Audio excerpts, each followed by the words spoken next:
ರೈತ ಪರವಾಕ್ಕೆ ಜೈ ರೈತ ಪರವಾಕ್ಕೆ ಜೈ ರೈತ ಪರವಾಕ್ಕೆ. ಪಟ್ಟಣದ ಪ್ರವಾಸಿ ಮಂದಿರದಲ್ಲಿ ಇಂದು ಕರ್ನಾಟಕ ರಾಜ್ಯ ರೈತ ಸಂಘ ರೈತ ಪರ್ವ ಸಂಘಕ್ಕೆ ಹಸಿರು ಸೇನೆ ರೈತ ಸಂಘದ ಮೈಸೂರು ಜಿಲ್ಲಾಧ್ಯಕ್ಷ ನಾಗೇಶ್ ರವರ ನೇತೃತ್ವದಲ್ಲಿ ಸಂಘದ ಪದಾಧಿಕಾರಿಗಳು ಹಾಗೂ ಸದಸ್ಯರು ಕರ್ನಾಟಕ ರಾಜ್ಯ ರೈತ ಸಂಘ ರೈತ ಪರ್ವ ರಾಜ್ಯಾಧ್ಯಕ್ಷ ಹಾಗೂ ಸಂಸ್ಥಾಪಕ ಅರುಣ್ ಕುಮಾರ್ ಸಮ್ಮುಖದಲ್ಲಿ ಸರಿಸುಮಾರು 50ಕ್ಕೂ ಹೆಚ್ಚು ರೈತರು ಸೇರ್ಪಡೆಗೊಂಡಿದ್ದಾರೆ. ರೈತ ಪರ್ವ ಸಂಘದ ರಾಜ್ಯಾಧ್ಯಕ್ಷ ಡಾಕ್ಟರ್ ಅರುಣ್ ಕುಮಾರ್ ಮಾತನಾಡಿ, ಹಸಿರು ಸೇನೆ ಸಂಘದ 50ಕ್ಕೂ ಹೆಚ್ಚು ಸದಸ್ಯರು ನಮ್ಮ ರೈತ ಪರ್ವ ಸಂಘಕ್ಕೆ ಸೇರಿರುವುದು ಬಹಳ ಸಂತೋಷವಾಗಿದ್ದು, ನಮ್ಮ ಸಂಘವು ರಾಜ್ಯದಲ್ಲಿ 23 ಘಟಕಗಳನ್ನು ಹೊಂದಿದ್ದು, ಮುಂಬರುವ ದಿನಗಳಲ್ಲಿ ರಾಜ್ಯಾದ್ಯಂತ ಸಂಚರಿಸಿ ಪ್ರತಿ ಗ್ರಾಮಗಳಿಗೂ ಭೇಟಿ ನೀಡಿ ಎಲ್ಲ ತಾಲೂಕಿನಲ್ಲಿ ಸಂಘದ ಘಟಕವನ್ನು ಪ್ರಾರಂಭಿಸಲು ಪ್ರಾಮಾಣಿಕವಾಗಿ ಪ್ರಯತ್ನಿಸುತ್ತೇನೆ ಅಂತ ಹೇಳಿದರು. ರೈತರ ಜೀವನಾಡಿಯಾಗಿರುವ ಶ್ರೀರಾಮ್ ಸಕ್ಕರೆ ಕಾರ್ಖಾನೆಯನ್ನು ಪುನರಾರಂಭಿಸಲು ರಾಜ್ಯ ಸರ್ಕಾರ ಮೀನಾಮೇಷ ಮಾಡುತ್ತಿದ್ದು, ಅದರ ವಿರುದ್ಧ ಮುಂದಿನ ದಿನಗಳಲ್ಲಿ ಶ್ರೀರಾಮ ಸಕ್ಕರೆ ಕಾರ್ಖಾನೆಯವರೆಗೂ ಬೃಹತ್ ಪ್ರತಿಭಟನಾ ರ್ಯಾಲಿಯನ್ನು ಹಮ್ಮಿಕೊಳ್ಳಲಾಗಿದೆ. ಸರಿಸುಮಾರು 2,000ಕ್ಕೂ ಹೆಚ್ಚು ರೈತರು ಈ ಪ್ರತಿಭಟನಾ ರ್ಯಾಲಿಯಲ್ಲಿ ಪಾಲ್ಗೊಳ್ಳಲಿದ್ದಾರೆ ಅಂತ ರಾಜ್ಯ ಸರ್ಕಾರಕ್ಕೆ ಎಚ್ಚರಿಕೆಯನ್ನು ನೀಡಿದ್ದಾರೆ.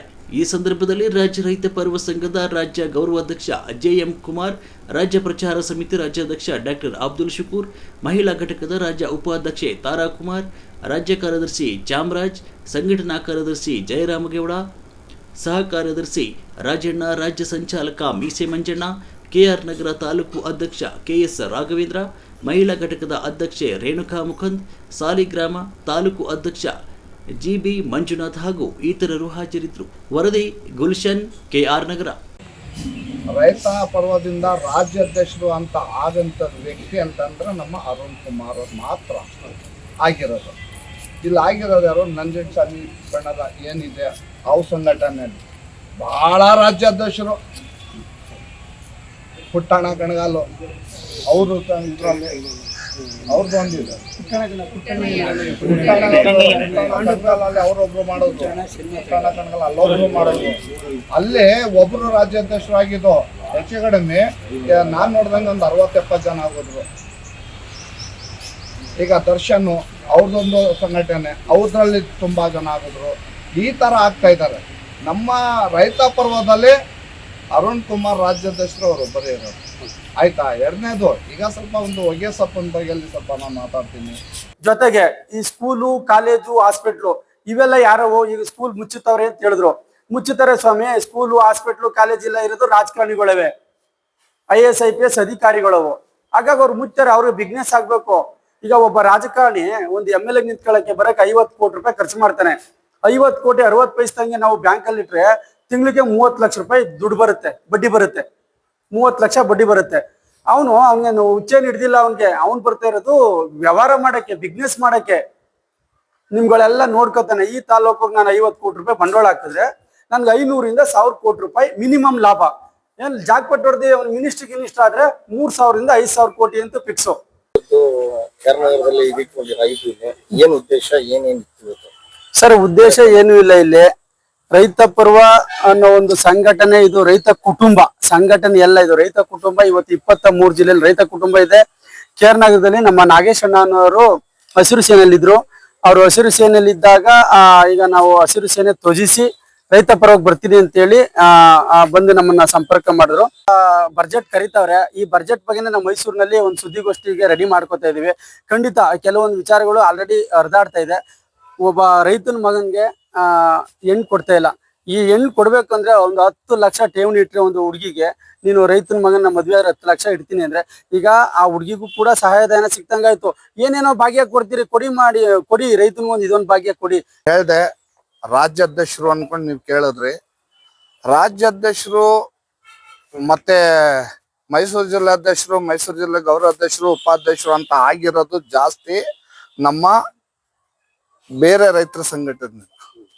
ನಮ್ಮ ರೈತ ಪರ್ವದಿಂದ ಯಾರು ಆಗಿಲ್ಲ. ರೈತ ಪರ್ವದಿಂದ ರಾಜ್ಯಾಧ್ಯಕ್ಷರು ಅಂತ ಆಗಂತದ್ ವ್ಯಕ್ತಿ ಅಂತಂದ್ರೆ ನಮ್ಮ ಅರುಣ್ ಕುಮಾರ್ ಅವ್ರು ಮಾತ್ರ ಆಗಿರೋದು. ಇಲ್ಲಿ ಆಗಿರೋದು ಯಾರು ನಂಜನಸ್ವಾಮಿ ಬಣ್ಣದ ಏನಿದೆ ಅವು ಸಂಘಟನೆಯಲ್ಲಿ ಬಹಳ ರಾಜ್ಯಾಧ್ಯಕ್ಷರು. ಪುಟ್ಟಣ ಕಣಗಾಲು ಅವರು ಇದ್ರಲ್ಲಿ ಅವ್ರದ್ದು ಒಂದಿದೆ. ಅವ್ರೊಬ್ರು ಮಾಡೋದ್ರು. ಪುಟ್ಟಣ ಕಣಗಾಲ ಅಲ್ಲೊಬ್ರು ಮಾಡೋದ್ರು. ಅಲ್ಲಿ ಒಬ್ರು ರಾಜ್ಯಾಧ್ಯಕ್ಷರು ಆಗಿದ್ದು ಹೆಚ್ಚು ಕಡಿಮೆ ನಾನ್ ನೋಡ್ದಂಗೆ ಒಂದು 60-70 ಜನ ಆಗೋದ್ರು. ಈಗ ದರ್ಶನ್ ಅವ್ರದೊಂದು ಸಂಘಟನೆ, ಅವ್ರದ್ರಲ್ಲಿ ತುಂಬಾ ಜನ ಆಗೋದ್ರು. ಈ ತರ ಆಗ್ತಾ ಇದ್ದಾರೆ. ನಮ್ಮ ರೈತ ಪರ್ವದಲ್ಲಿ ಅರುಣ್ ಕುಮಾರ್ ರಾಜ್ಯಾಧ್ಯಕ್ಷರು ಅವ್ರು ಒಬ್ಬರೇ ಇರೋದು. ಆಯ್ತಾ. ಎರಡನೇದು, ಈಗ ಸ್ವಲ್ಪ ಒಂದು ಹೊಗೆಸಪ್ಪನ ಬಗ್ಗೆಯಲ್ಲಿ ಸ್ವಲ್ಪ ನಾನು ಮಾತಾಡ್ತೀನಿ. ದಯವಿಟ್ಟು ಇದನ್ನ ಹಾಕಿ ನೀವು TV ಅವರು, ಚಾನೆಲ್ ಅವರು.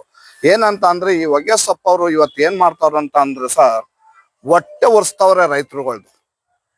ಹೊಟ್ಟೆ ಒರೆಸ್ಬಿಟ್ಟು ಕೊನೆಗೆ ಅವ್ರು ಬೆಂಕಿ ಹಾಕೊಂಡು ವಿಷ ಕುಡ್ದು ಸಾಯ್ಬೇಕು ಆ ಲೆವೆಲ್ಗೆ ತಂದು ನಿಲ್ಸವ್ರೆ. ಏನಕ್ಕೆ ನಿಲ್ಸವ್ರೆ? ಒಂದು 100 ಮಿಲಿ ಹೊಗೆ ಸಬ್ಬೇಕು ಅಂತ ಅಂದ್ರೆ ಅವ್ರಿಗೆ ಚಂದ ಗೊತ್ತು, ರೈತ ಬೆಳೆದಿ ಕೊಟ್ಟೆ ಕೊಡ್ತಾನೆ ಅಂತ. ಯಾರಿಗೆ? ಅವ್ರಿಗೆಲ್ಲ ಹೊಗೆ ಸೊಪ್ಪು ತಗೊಳ್ಳೋರ್ಗೆ, ಇವ್ರಿಗೆಲ್ಲಾರ್ಗು ಏನು, ಬಯಲಾರ್ಗಳಿಗೆ ಎಲ್ಲಾರ್ಗು ಏನು, 100 ಮಿಲಿ ರೈತ ಬೆಳಿತಾನೆ. ರೈತ ಬೆಳೆದಿ ಯಾರಿಗೆ ಕೊಡ್ತಾನೆ? ಬಯ್ಯರ್ಗೆ ತಾನೇ ಕೊಡ್ಬೇಕು. ಅವ್ರಿಗೆ ಅದು ಗೊತ್ತು, ನಮ್ಗೆ ಕೊಡ್ತಾರೆ. ಇನ್ ರೈತ ಬೆಳೆದ್ಬಿಟ್ಟು ತಗೊಂಡೋಗಿ ಗೊಬ್ಬರ ಹಾಕೊಳಕ್ ಆಗತ್ತಾ? ಆಗೋದಿಲ್ಲ.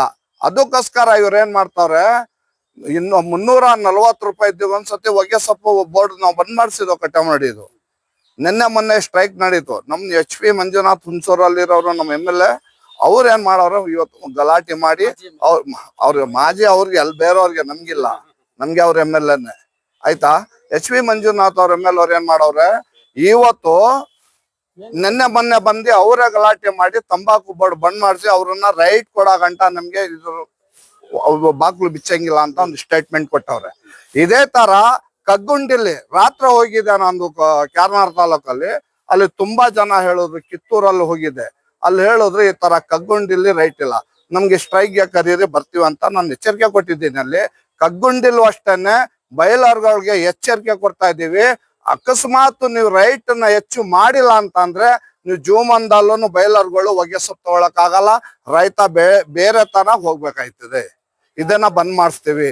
ಎರಡನೇದಾಗಿ ನೀವ್ ಹೇಳಿದ್ರಿ ರೈತರ ಮಕ್ಕಳಿಗೆ ಹೆಣ್ಣು ಕೊಡಕ್ಕಿಲ್ಲ ಅನ್ಕೊಂಡು, ರೈತರ ಮಕ್ಕಳಿಗೆ ಹೆಣ್ಣು ಕೊಡ್ದೇನೆ ಡಿಪಾರ್ಟ್ಮೆಂಟ್ ಅಲ್ಲಿ ಇರ್ಬೇಕು, ಡ್ಯೂಟಿಲಿ ಇರ್ಬೇಕು ಅಂತ ಹೇಳಿ ಹೇಳಿ ಹೇಳಿ ಹೇಳಿ ಇವತ್ತು 70% ಜನ ಡ್ರೈವರ್ಸ್ಗೆ ನಿಂತಾರ. ಹೋಗ್ ನೋಡಿ, ಡ್ರೈವರ್ಸ್ ಹೋಗಿ ನಿಂತವ್ರೆ. ಯಾಕೆ? ರೈತ ಗೈತಾನೆ, ಅವ್ರದ್ ನೋಡಕ್ ಆಗಲ್ವಾ?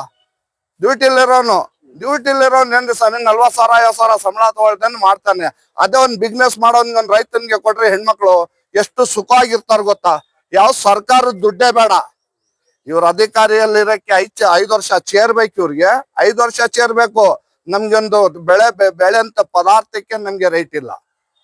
ಅದೇ ತರ ನಿಮ್ಗೆ ಯಾವ ತರ 5 ವರ್ಷ ನಿಮ್ಗೆ ಚೇರ್ಬೇಕು, ಅದೇ ತರ ನಮ್ಗೊಂದು 5 ವರ್ಷಕ್ಕೋಸ್ಕರ ನಾವು ಬೆಳೆಂತ ಪದಾರ್ಥಕ್ಕೆ ಒಂದು ರೈಟ್ ಫಿಕ್ಸ್ ಮಾಡಿ ಕೊಡಿ ಅಂತ ನಾನು ಬೇಡ್ಕೊತಾ ಇದ್ದೀನಿ ಸರ್.